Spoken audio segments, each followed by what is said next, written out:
Crumbz from Gerard. Today's Mass reading is from Mark chapter 3 and I read a part.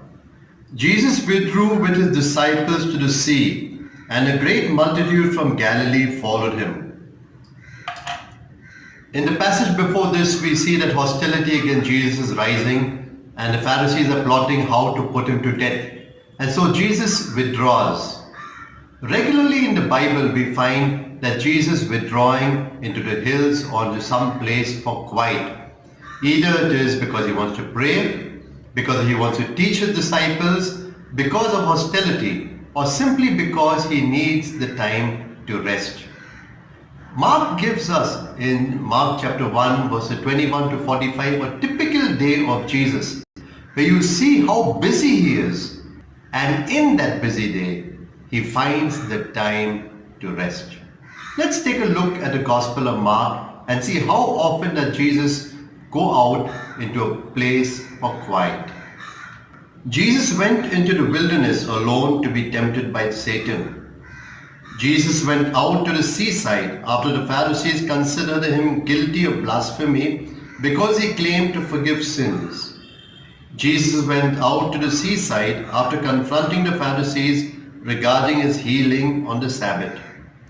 Jesus went up on the mountain and called to him those who would be his 12 disciples.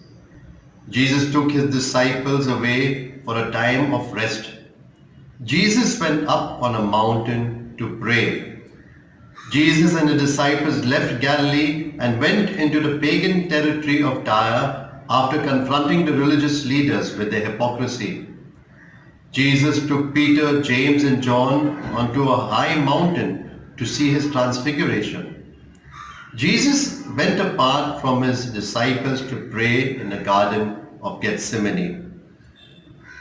There's a passage in the Gospel of Luke which I'm very fond of, Luke chapter 5:15, which says, Jesus often withdrew to lonely places and prayed.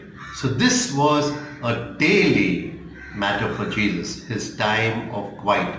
He needed a time of prayer.